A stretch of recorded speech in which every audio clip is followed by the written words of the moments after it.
नमस्कार दर्शकवृन्द, हाम्रो नियमित प्रस्तुति 6 प्रश्नमा स्वागत छ। म नवराज चालिसे। आजको 6 प्रश्नमा हामी छठ पूजा, छठ पर्वकै बारेमा चर्चा गर्नेछौँ। नेपाल विभिन्न चाडपर्व, संस्कृति, भाषा, भाषी, जनजातिहरूको धरोहर हो। हाम्रा सभ्यता, मूल्य, मान्यताहरूको आफ्नै मौलिक संस्कृति र मान्यताहरू छन्। यिनै चाडपर्व संस्कृतिले हामीलाई धनी र समृद्ध बनाएको छ र हाम्रा विविधता, हाम्रा विभिन्न चाडपर्व संस्कृतिहरूको आफ्नै विविध संस्कृति र मौलिकताहरू छन्। हिमाल, पहाड, तराई, मधेसको आफ्नो संस्कृति, मूल्य, मान्यता, चाडपर्वहरू रहेका छन्। यिनै चाडपर्व संस्कृति र मान्यताहरूले नेपाललाई, नेपाली मनलाई, नेपाली जनतालाई एकताबद्ध बनाएको छ।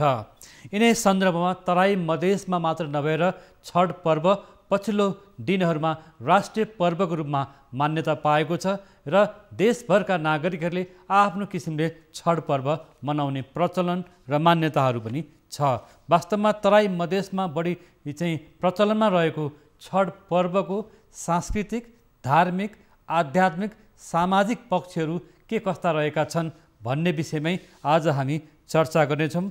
हामीसँग मैथिल ब्राह्मण महासभाका राष्ट्रिय अध्यक्ष भगवान झा हुनुहुन्छ। उहाँ मुख्यमन्त्री स्वच्छता अभियानका पनि संयोजक हुनुहुन्छ।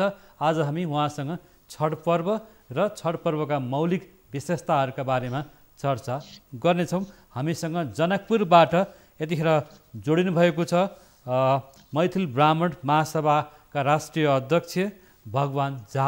यहाँलाई स्वागत छ। नमस्कार। नमस्कार। आरामै हुनुहुन्छ? ठिक छु। हजुर, छठ पर्वको अवसरमा तपाईँहरू सबैलाई हाम्रो तर्फबाट धेरै धेरै शुभकामना। तपाईँलाई यो सम्पूर्ण जनमा तपाईँको न्युज 24 को माध्यमबाट सबैलाई छठ पर्वको चाहिँ शुभकामना व्यक्त गर्न चाहन्छु। हाम्रो पनि छठ पर्वका अवसरमा सम्पूर्ण दर्शक महानुभावहरूमा शुभकामना। छठ पर्वको विशेषता, यसको सामाजिक, धार्मिक, आध्यात्मिक मान्यताहरू छन्। यो वर्ष कोरोना भाइरसको महामारी छ र कोभिडको महामारीमा परिरहेको अवस्थामा सरकारले र प्रशासनले पनि सावधानी अपनाएर यो वर्ष चाहिँ छठ मनाउनको लागि भनिरहेको अवस्था छ। भिडभाड नगर्न पनि भनेको छ। यो प्रसङ्ग पनि हामीले जोड्यौँ। यिनै सन्दर्भमा छठ पर्वको सांस्कृतिक, धार्मिक, आध्यात्मिक पक्षहरूको बारेमा बताउनुहोस् न। अनि के छ भने तपाईँले बडा समसामयिक समयमा यो सान्दर्भिक कुरा भन्ने मौका दिनुभयो, त्यसको लागि धन्यवाद।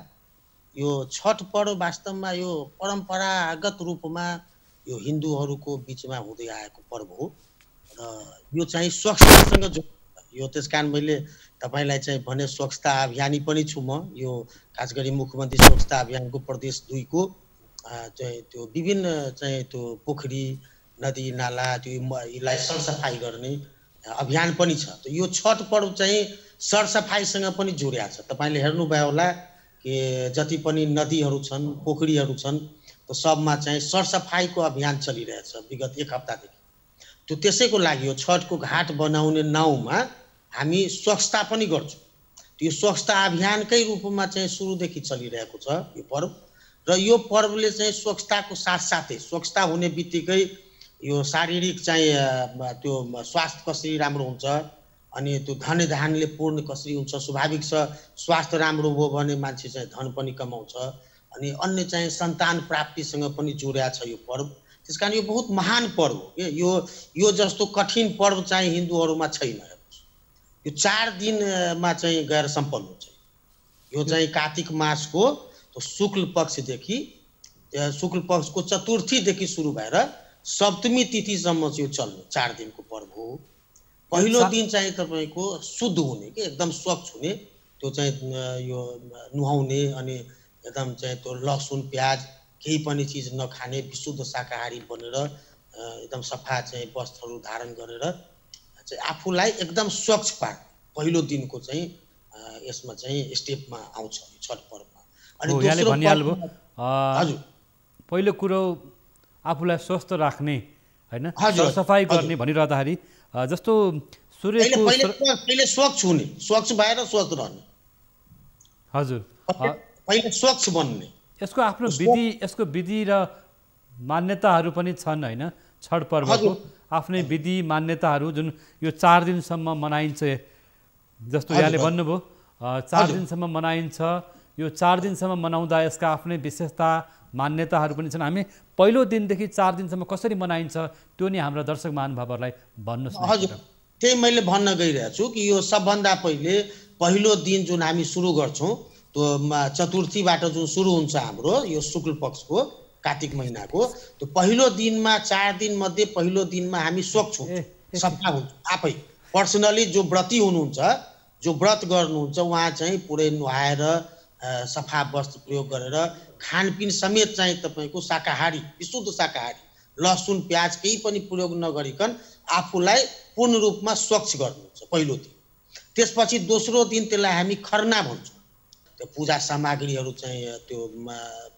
संकलन गर्न जो पहिलो दिनमा हामी स्वच्छ भएर बस्या हुन्छौं त्यसैको क्रममा दोस्रो दिन चाहिँ पूजा सामग्रीहरू छठमा जुन हामी प्राकृतिकको पूजा पनि भन्छौं त्यसमा चाहिँ तपाईको यो फलफुलहरू भो यो त्यसलाई कुसियार भन्छ उखु भन्छ त्यो प्राकृतिक चीजहरू के अनि मिठाई भो फलफुल भो मौसम अनुसारको फलफुल भो त्यो सबै हामी संग्रह गर्छौं अनि घरमा चाहिँ तपाईको गहुँहरू तयार गरेर त्यसलाई चाहिँ त्यो पिठोबाट चाहिँ त्यो या तराईमा ठकुवा भन्छ ठेकुवा भन्छ के ठेकुवा अनि भुसवा भन्छ त्यो तिनीहरूलाई चाहिँ तयार गरेर एकदम शुद्ध गरेर शुद्ध तरिकाले चाहिँ प्रसाद चाहिँ तयार हुन्छ कसैले पनि नछुने गरी व्रती बाहेक कसैले चाहिँ त्यसलाई छुदैन यो कठिन व्रत तेस्रो दिन चाहिँ साँझको जस्तो यहाँले भन्दै हुनुहुन्थ्यो नि पहिलो दिन दोस्रो दिन तेस्रो दिन जस्तो भन न यो छठमा चाहिँ अन्न बाहेक फलफुल ठकुवा भुसुवा हैन खजुरी पेरुकिया मुला गाजर बेसारको गाँठो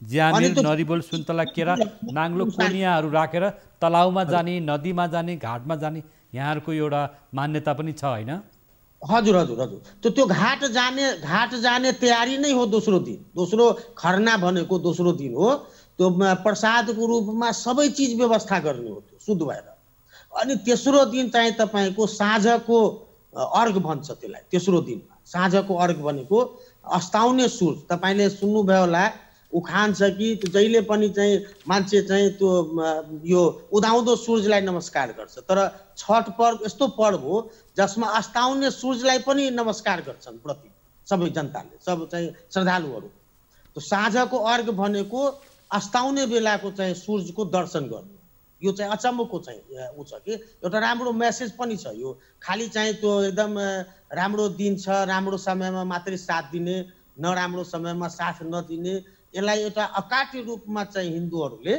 यो उदाहरण प्रस्तुत गरेका छ साँझ अस्ताउने बेलाको सूर्यको पनि नमस्कार गर्छन् अर्घ दिन्छन् अर्घ भनेको नमस्कार दिनु त्यो जम्मै जुन स्वच्छ भएर चाहिँ ठकुवा भिसुवा र प्रसादहरू जुन व्रतीले तयार गरेका हुन्छन् त्यो सबै लगेर साँझमा अब कतिपय ठाउँमा जहाँ लाइटको व्यवस्था छ रातभरि बस्छन् जागरण गरेर अब जहाँ चाहिँ गाउँघरमा लाइट छैन केही छैन भने राति गएर अर्घ दिएर फेरि फर्किन्छन् फेरि बिहान गएर चाहिँ अर्घ दिन्छन् हजुर त्यो तपाईको तेस्रो दिन अनि चौथो दिन चाहिँ बिहान तपाईको उदाउँदो सूर्यलाई अर्घ दिएर नमस्कार गरेर व्रतीहरूले जलमा चाहिँ नदीमा पोखरीमा प्रवेश गरेर अर्घ दिएर यो चाहिँ व्रतको समाप्ति हो 4 दिनसम्म यसलाई विधिपूर्वक पूजा आराधना गरेर मनाइन्छ हैन यहाँ यति बेला हामीसँग जनकपुरबाट जोडिनु भएको छ अहिले तराई मधेसका तलाउ नदी घाटहरूमा यो वर्ष कोभिडको महामारीले गर्दा सरकारले भिडभाड नगर्नु भनेको छ काठमाडौँ उपत्यकामा पनि रानीपोखरी बागमती विष्णुमती लगायतका नदी नाला अथवा तलाउहरूमा नजानुको लागि भनेको अवस्था छ यो वर्ष कसरी मनाउँदै हुनुहुन्छ तपाईहरूले होइन यहाँ के छ भने प्रशासनले पनि त्यो एउटा सर्कुलर जारी गरेको छ कि तपाईहरु चाहिँ सामाजिक दूरी कायम गरेर यसलाई मनाउनुस् बढी भिडभाड नगर्नुस् हैन त्यसै क्रममा हामी चाहिँ त्यो सामाजिक दूरी कायम गरेर कम भिड हुने किसिमले मनाउन गइरहेको छु अब त्यो सांस्कृतिक पर्व रोक्ने कुरा हुँदैन बढी भिड नहोस् भनेर त्यो प्रशासनको पनि एउटा एड्रेस गरेर किनभने वो प्रशासनले पनि चाहिँ रोग नफैलोस् भन्ने उद्देश्य नै हो उहाँहरुको र यो सांस्कृतिक पर्व नमनाई नहुने अवस्था छ त्यसकारण चाहिँ कम भिड गरेर धुमधामसँगै मनाउने चाहिँ यसपालि पनि तयारी भइरहेको छ।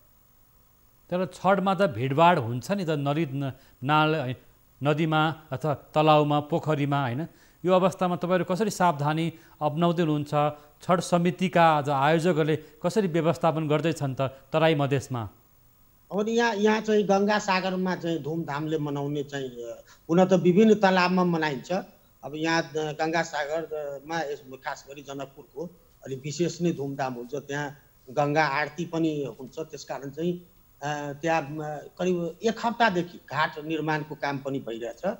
अनि यहाँ विभिन्न सङ्घ संस्थाले चाहिँ गरिब र विपन्न चाहिँ व्रतीहरू जसलाई चाहिँ समस्या छ आर्थिक, तिनीहरूलाई चाहिँ प्रसाद वितरणको चाहिँ पनि व्यवस्था गरेका छ विभिन्न सङ्घ संस्थाहरूले। र त्यो प्रकारले चाहिँ घरबाट कम मान्छे आओस् र घरबाटै चाहिँ नमस्कार गरोस्, व्रतीसँगै कम चाहिँ परिवारका सदस्यहरू आउन् भन्ने प्रशासनको चाहना छ। र त्यसै क्रममा सङ्घ संस्थाहरू पनि बढी भिड नहोस् भनेर सजग भएरै मनाउने अवस्था मैले देखेको छु जनकपुरमा। जस्तो तराई मधेसमा कुन कुन जिल्लाहरूमा अथवा कुन कुन प्रदेशमा यसलाई कुन तरिकाले मनाइन्छ यति बेला? यसमा त तराईमा खास गरी तपाईँको जनकपुर भयो, वीरगञ्ज भयो, राजविराज भयो, सबै जिल्लामा छ। तराई मात्रै नभनौँ, अब त काठमाडौँसम्म पुगिसक्यो, सबै ठाउँमा पहाडमा पुगिसक्यो र यो समुदायभन्दा सबैमा फैलिसक्यो। यो तपाईँको पहिले तराईयनहरू मात्रै मनाउँथे, अहिले चाहिँ तपाईँको अन्य समुदायहरू पनि अन्य जाति पनि विभिन्न मनौती गरेर जति सन्तान प्राप्तिसँग पनि जोड्या छ यो छठ पर्वलाई। यसमा चाहिँ यदि छठ पर्व गर्छन् भने निष्ठापूर्वक भने सन्तानहीनहरूलाई सन्तान प्राप्ति हुन्छ भनेर त्यो चाहिँ मान्यता रहेकोले सबै जातिमा र धर्ममा यो विस्तार भइसक्यो। तपाईँले विगत सालमा पनि रानी पोखरीमा हेर्नुभयो होला, काठमाडौँको कमल पोखरीमा हाम्रै मित्रहरूले चाहिँ मनाउँदै गरेका छन् हरेक साल। अब यसपालि चाहिँ अलिक कोभिडले गर्दाखेरि निश्चय नै चाहिँ त्यो स्वास्थ्यभन्दा ठुलो केही हुँदैन। त्यसकारण चाहिँ स्वास्थ्यलाई चाहिँ सर्वोपरि प्राथमिकता दिएर सामाजिक दूरी कायम गरेर सबैलाई चाहिँ छठी पर्व मनाउन हामी पनि राष्ट्रिय ब्राह्मण महासभाबाट चाहिँ आग्रह गर्न चाहन्छु सबैलाई तपाईँको टिभीको माध्यमले। श्रीमानजी, जस्तो अहिले मुख्य गरेर यो तराईको वीरगञ्ज, जनकपुर, राजविराज, विराटनगर लगायतका चाहिँ सहर बजारमा छठ पर्वलाई कसरी मनाइँदैछ यो वर्ष? पनि एकदम त्यो तपाईँको कोभिडलाई छिरेर यो सांस्कृतिक पर्वको रूपमा यो जुन दुखी थिए जनताहरू चाहिँ धेरै दिनदेखि घरमा बसिया छन्, त्यो एउटा चाहिँ छठी माताले र सूर्यदेवले सबैलाई चाहिँ त्यो कल्याण गर्नेछन् भन्ने भावनाले नै मनाइराखेका छन्। र यो खास गरी श्रीबालजी स्वास्थ्यसँग जोडिया छ। यो चर्म रोगहरू पनि चाहिँ नहोस् र यो चाहिँ सूर्यको चाहिँ तापले, सूर्यको किरणले निरोगी हुन् जनताहरू, त्यो भावना पनि छ यो हाम्रो छठी पूजासँग जोडिएको हुनाले यो चाहिँ स्वस्थ हुनलाई नै यो पर्व। त्यसकारण मलाई लाग्छ त्यो कोभिडले चाहिँ खासै प्रभाव त्यति पार्दैन यहाँ तराई। हो, आफ्नो परिवारको सुख सुविधा होइन अथवा परिवारको सन्तानको सुखको लागि, सन्तान प्राप्तिको लागि छठ पर्व मान्ने अथवा मनाउने प्रचलन छ होइन? हजुर हजुर, त्यो यो चाहिँ त्यो स्वास्थ्यसँग मेन जोडिया छ। त्यसपछि अब सन्तान प्राप्ति भयो, धन धान्य भयो होइन, त्यो यो यो यो यो समय स्वच्छतासँग जोडिया छ। त्यसकारण यो रोग भगाउने पर्व भने पनि हुन्छ यसलाई। यो तपाईँको मौसम अनुसारको फलफुल प्रयोग गरेर प्राकृतिक पर्वको रूपमा यसलाई मनाइन्छ। प्राकृतिक चिजहरू चाहिँ उखुहरू भन्छ नि, त्यो उखु होहरू चाहिँ फलफुलहरू हो, त्यो सबैलाई युज गरेर सूर्यको चाहिँ किरण चाहिँ शरीरमा चाहिँ लगाएर यो स्वच्छ भएर मनाउने पर्व भएकोले मलाई लाग्छ यो छठी माताले कल्याण गर्छन्। हाम्रो नेपालबाट चाहिँ कोरोना छठीपछि चाहिँ पूर्ण रूपमा भाग्नेछन् भने हामीहरूले विश्वास लिएको। जस्तो यहाँले पनि भनिहाल्नुभयो, छठ पर्व तराई मधेसमा मात्र नभएर अब पहाडमा अथवा काठमाडौँमा लगायतका विभिन्न चाहिँ क्षेत्रमा यसले मान्यता पाइरहेको छ। यसको एउटा यो छठ मान्ने प्रचलन बढिरहेको छ भनिरहँदाखेरि यो यसको विशेष केही विधिहरू जस्तो भनौँ न, यहाँले भन्नुभयो त्यसको कुनै आध्यात्मिक धार्मिक पक्ष हामीले चाहिँ मान्नुपर्ने कुराहरू छन् त त्यस्तो यो छठ पर्वको लागि? के छ शिवपालजी, यो सूर्य भगवान र यो छठी माता दुईजना हुनुहुन्छ है। खष्टी देवी भनिन्छ। यो तपाईँको छठी माता भनेको खष्टी देवी हुन् र खष्टी देवी चाहिँ सूर्यदेव भगवान सूर्यदेवको बहिनीको रूपमा चाहिँ उहाँलाई मानिएको छ। त्यसकारण चाहिँ सूर्यदेवलाई चाहिँ पूजा गरेमा बहिनी खुसी भएर आशीर्वाद दिन्छन् र तपाईँ हामीले सुन्नुभयो होला कि जो मान्छेहरू चाहिँ जन्म लिन्छन् पृथ्वीमा त्यसलाई छठियार हामी मनाउँछौँ। त्यसमा पनि छठी माताले चाहिँ भाग लेख्नुहुन्छ। त्यो जति पनि चाहिँ सन्तानहरू चाहिँ पृथ्वीमा अवतरित हुन्छन् त्यो मानवको रूपमा त्यो सबैलाई प्राय चाहिँ हिन्दूमा रीतिरिवाजमा छठियार मनाइन्छ छैठौँ दिनमा। त्यसमा चाहिँ त्यो छठी माताले चाहिँ छठीको दिन चाहिँ भाग लेख्नुहुन्छ। त्यस किसिमले पनि यसलाई जोडिएको छ कि सूर्य भगवानलाई अर्घ दिएमा अस्ताउँदो र उदाउँदो दुवै दिनमा चाहिँ अर्घ दिएमा उहाँको बहिनी खष्टी देवी खुसी भएर समस्त मानव जातिको चाहिँ कल्याणको लागि चाहिँ आशीर्वाद दिनुहुन्छ र खास गरी जो व्रत गर्छन् व्रतालु हुन्छन् तिनीहरूको माग चाहिँ तिनीहरूको चाहिँ मन्नत पुरा हुन्छ भने यो परम्परादेखि विश्वास रहिआएको छ र यो विश्वासकै आधारमा यो काठमाडौँसम्म पहाडसम्म यो फैलिएको छ र त्यहाँ के मधेसमा बस्ने के पहाडमा बस्ने के मैथिल बाहुन उपाध्याय बाहुन अथवा अन्य हाम्रो विभिन्न समुदायहरू छन् यादवजी छन् साउजी छन् विभिन्न समुदाय छन् सबै चाहिँ यसलाई मन कर्म वचनले चाहिँ निभाइराखेका छन् र उहाँहरूको चाहिँ मन्नत पुरा भइराखेको अवस्था छ। हो यहाँले भन्नुभएको जस्तो सबै जात जाति भाषा भाषी संस्कृतिमा अहिले छठ पर्वको लोकप्रियता बढिरहेको छ। जस्तो तिहारको बेलासँगै आउने छठ जो तिहारमा यमपञ्चक अथवा प्रकृतिको पूजा पशु पन्छीका पूजा आत्माको पूजा हैन म पूजा भाइटिका लगायतका पर्वहरूसँगै आउने यो छठ पूजा अथवा छठ पर्वको एक आपसमा केही सम्बन्धहरू पनि छन् कि प्रकृतिसँग अथवा सूर्यसँग अथवा हामीले विशुद्ध रूपमा हिन्दूहरूको परम्परामा यसलाई प्राकृतिक पूजाकै रूपमा ल्याउँछौँ। हामीले सूर्य भगवानले हामीले पूजा गर्ने त कारण छ नि। उहाँ त निस्वार्थ भावले के धनी के गरिब सबैलाई चाहिँ समान किसिमले प्रकाशको ऊर्जा प्रदान गर्नुहुन्छ। त्यो त हामीले हेरेकै चिज हो। त्यसकारण चाहिँ सूर्यदेव महान हुन् र उहाँ यहाँ यो दुनियाँमा बिना स्वार्थको कसैले केही गर्दैन। त सूर्यदेवको कुनै स्वार्थ छैन। उहाँ बिहान उदाउनुहुन्छ र बेलुका दिनभरि प्रकाश दिएर विभिन्न रोग व्याधि हामीलाई अँध्यारो चिरेर चाहिँ अनि फर्किनुहुन्छ घरमा।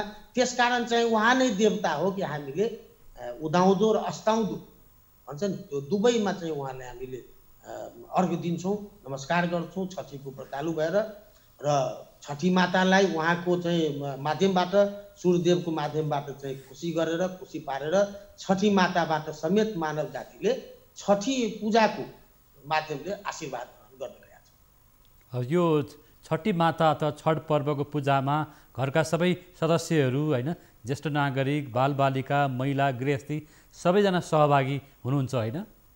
होइन यसमा सबै सहभागी हुन्छन्। व्रतालुलाई सबै यो त कठिन व्रत हो। 4 दिनसम्म चाहिँ तपाईँको नुन नखानु होइन। त्यो पहिलो दिनमा नहाए खाए गरेपछि तपाईँको शाकाहारी भोजन हुन्छ र बिना लसुन प्याजको। त्यसपछि चाहिँ त्यो बिहानको अर्घ समाप्ति पछि मात्रै चाहिँ व्रतालु चाहिँ खानुहुन्छ। त्यस कारण यो त धेरै कठिन व्रत हो। यो जस्तो कठिन व्रत हिन्दू धर्ममा कुनै व्रत छैन। 4 दिन तपाईँ पुरै चाहिँ बिना नुन नखाएर एकदम नुहाएर शाकाहारी भएर चाहिँ तपाईँ बस्नुहुन्छ र कसैले चाहिँ कुनै पनि चाहिँ त्यो प्रसादमा चाहिँ बाहिरको चाहिँ कुनै पनि व्यक्ति जो नुहाए छैन जो चाहिँ अशुद्ध छ त्यो छुन पनि नपाओस्। रातभरि जागेर चाहिँ त्यो बिरालोबाट कुकुरबाट चाहिँ रक्षा गरेर बस्ने र त्यसलाई प्रसादलाई चाहिँ पवित्र पारेर गर्ने पूजा हो। त्यसकारण चाहिँ यो व्रतले चाहिँ आफ्नो मन्नतहरू पुरा हुन्छ भनेर चाहिँ हिन्दू धर्मावलम्बीले विश्वास गरेको अवस्था छ। यो व्रतको आफ्नै खालको एउटा कठोर व्रत छ। यसको साधना गर्ने विधिहरू पनि कठिन छन्। एकदम कठिन छ। यस्तो कुनै पनि पर्व छैन। यो 4 दिनदेखि तयारी गर्ने र त्यो चाहिँ बिना नुन खाएर एकदम शुद्ध भएर बस्ने र प्रसादलाई चाहिँ केटाकेटी कसैले पनि छुन नपाओस्। सबैले सहयोग गरोस्।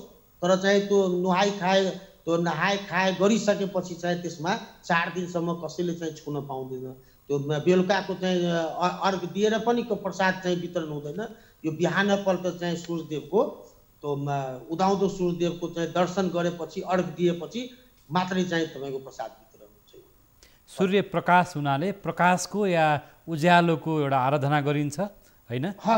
हजुर हजुर यसमा त्यसकारण यो रूपमा स्वच्छताले जोडिएको छ। तपाईँको नदी नाला यही बहानाले चाहिँ तपाईँको साफ गर्ने, हरेक फोहोरहरू चाहिँ सफा गर्ने, पोखरीहरू तपाईँ तराईको हेर्नुहोस् अहिले आज छठीको दिनमा अब भोलि छठ छ, अब आज भनौँ न शुक्रबार छठ छ, तपाईँको बेलुकाको अर्घ, शनिबार चाहिँ बिहानको अर्घ छ, त त्यो अहिलेदेखि सबै सफा भइसक्यो, सब लागेका छन् पुरै। त्यो यसमा सामूहिक रूपमा सबै युवाहरू, क्लबहरू, सामाजिक संस्थाहरू तपाईँले भन्नुभयो नि सबैको योगदान हुन्छ। किनभने त्यो सफा गर्नु, घाट बनाउनु पनि एउटा चाहिँ सहभागी हुनु हो। त त्यो छठी पर्वकै नाउँमा स्वच्छता अभियानै सुरु हुन्छ त्यो देशभरिमा। त्यो हिन्दूहरूको चाहिँ यो ठुलो खुबी हो एउटा। नदी पनि साफ हुन्छ। तपाईँ बागमतीमा आउनुहोस्, त्यहाँ तपाईँ हेर्नुहुन्छ त्यहाँ त्यो पतलैयानिर त्यहाँ पनि नदीमा चाहिँ जहाँ तपाईँ जानुहुन्छ हाइवेमा आजकल पोखरी नभएर नदीहरूमा चाहिँ चकमक चाहिँ दियो बलेको तपाईँ हेर्नुहुन्छ। मान्छे धुमधामले मनाएको। प्रकृतिको पूजा, नदी नालाको सरसफाइ गरेर प्रकृतिको पूजा गरिन्छ भन्ने नै यसको मुख्य मान्यता रहेछ होइन? छठीलाई चाहिँ प्राकृतिक पूजा पनि भनिन्छ। अब त्यो तपाईँ नदी र त्यो पोखरीहरूलाई चाहिँ सफा गर्नुभयो, त्यसपछि प्राकृतिक फलफुलहरू मौसम अनुसारको चाहिँ प्रयोग गर्नुभयो, त्यो घरहरू सफा गर्नुभयो, त्यही बहानामा छठीको चाहिँ प्रसाद राख्नु छ भनेर मान्छेले घर कोठाहरू चाहिँ आँगनहरू सब सफा गर्छ। यो विशुद्ध रूपमा चाहिँ स्वच्छतासँग जोडिएको प्राकृतिक पूजा हो। यो आफ्नो घर परिवारमा मात्रै सीमित राख्छ कि तपाईँहरूको जस्तो यो भनौँ न आफन्तजन, परिवारजन, इष्टमित्र, विदेशमा रहेका आफन्तजनहरू होइन, सबैजनासँग तपाईँहरू एक आपसमा साटासाट गर्ने अथवा एउटा चाहिँ भनौँ न शुभकामना साटासाट गर्ने त्यस्तो पनि केही हुन्छ? हो, यसमा के छ भने शिवहालजी, त्यो हाम्रो जस्तै भाइटिकामा टिका लगाउन चाहिँ उता चलन छ नि, त्यो तपाईँको पहाडतिर चाहिँ त्यो विदेशमा भएकाहरू पनि एक दिनको लागि भए पनि आउँछन् लाखौँ रुपियाँ खर्च गरेर त्यो आफ्नो चाहिँ अग्रजहरूको चाहिँ आशीर्वाद ग्रहण गर्नलाई। टिका भनेको त आशीर्वादै हो। त्यस्तै यो छठी पर्वमा पनि मान्छेले टाइम निकालेर त्यो जहाँ बसे पनि, विदेशमा बसे पनि सकभर कोसिस गर्छन् कि सबै परिवार छठी माताको पूजाको नाउँमा एक ठाउँ जम्मा हौँ र सामूहिक रूपमा यसलाई मनाऊ। यो एउटा व्रतालुको पछाडि पुरै परिवार उभ्या हुन्छ, सबै चाहिँ तपाईँको त्यहाँ घाटमा बस्या हुन्छ रातभरि चाहिँ। यो बच्चादेखि वृद्धसम्म मनाउने प्राकृतिक पूजा हो। जस्तो हामी कहाँ यो पर्वले राष्ट्रिय मान्यता पाइसकेको छ, सरकारले पनि मान्यता दिएको छ, अहिले देशभरि नै छठ पर्व मनाउन थालिएको छ होइन? यसो भनिरहँदा यसलाई देशव्यापी पर्वको रूपमा लिएर जानलाई विकास गर्नको लागि यहाँसो छठ पर्वका अनुयायीहरू अथवा छठ पर्व समितिसँग जोडिनु भएका अभियन्ताहरूले के भन्न चाहनुहुन्छ?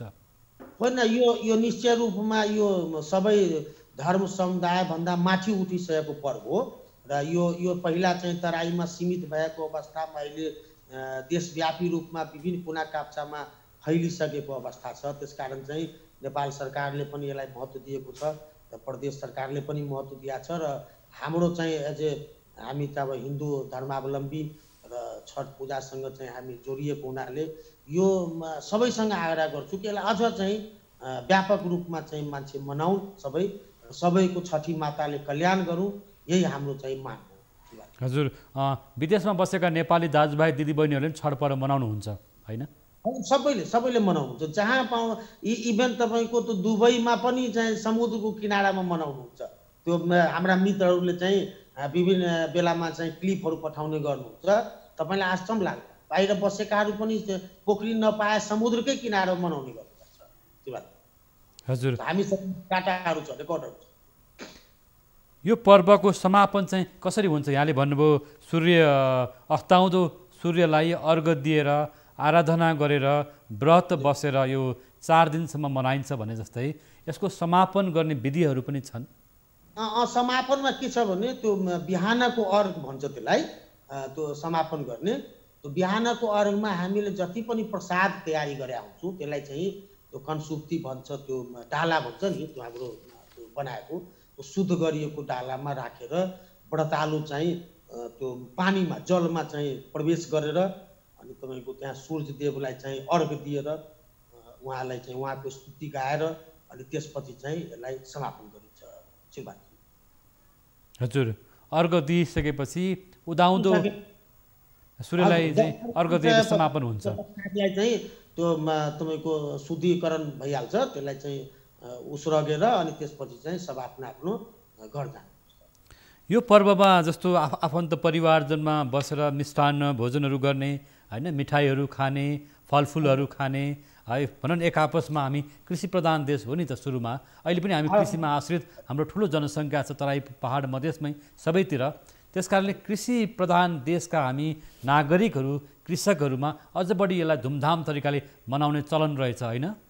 हजुर हजुर, यसमा त खास गरी तपाईँको मैले भने नि उखु एउटा चाहिँ मेन कम्पोनेन्ट हो प्रसादको रूपमा। उखु त्यसलाई चाहिँ तराईमा कुसियार भन्छ। त्यो छठी माताको चाहिँ प्रसादको रूपमा प्राकृतिक रूपमा मौसम पनि हुन्छ जो जसबाट चिनी उत्पादन गर्छौँ नि हामी, जो कुसियार भन्छ, त्यो त्यो त्यो चाहिँ तपाईँको स्पेसल प्रसादको रूपमा हुन्छ, फलफुलको रूपमा।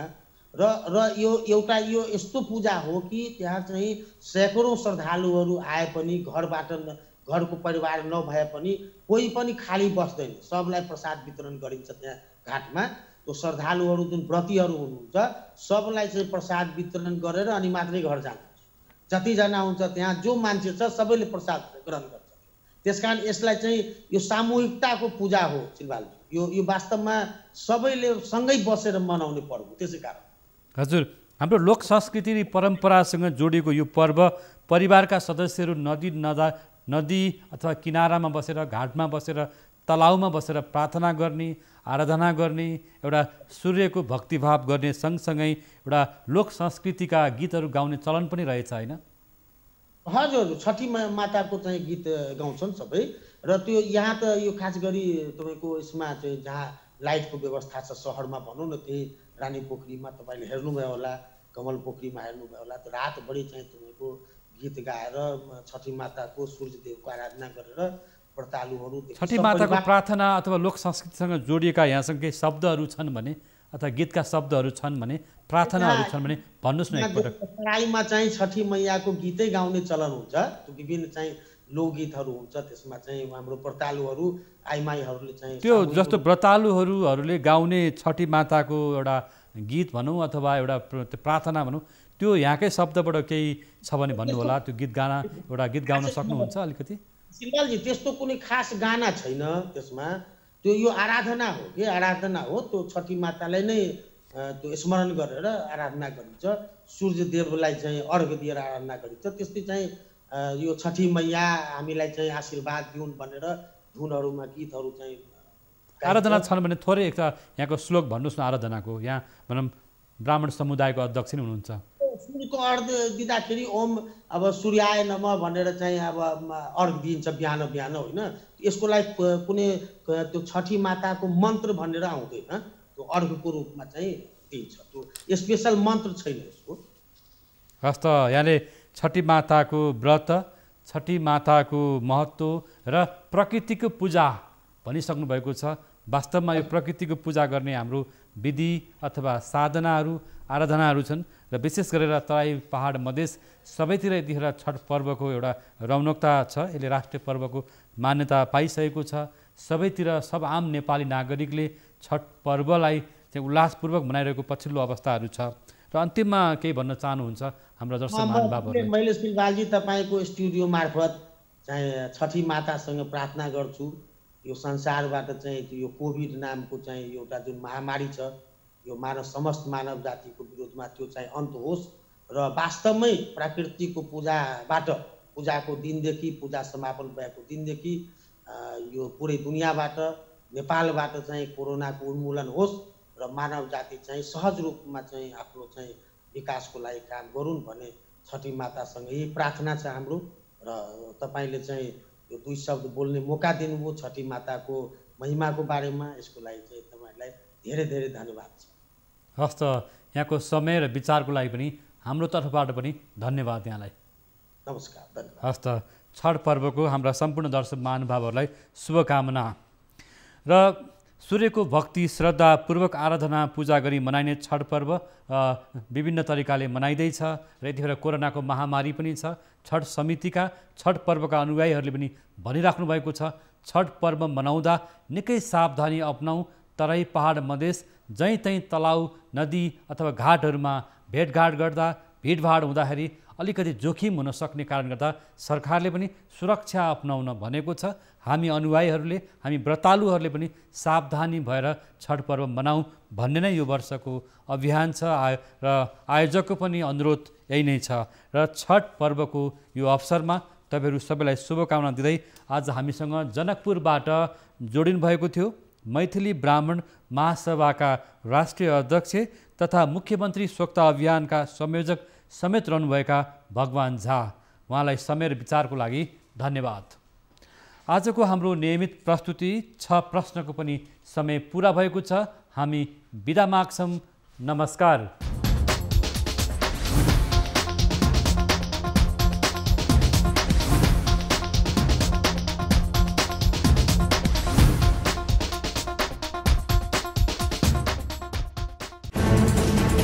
कोरोनाले सृजना गरेको सङ्कटमा पल पलका न्युज अपडेट र हर क्षेत्रको कभरेजका लागि न्युज 24 नेपाल युट्युब च्यानललाई सब्स्क्राइब गर्नुहोला।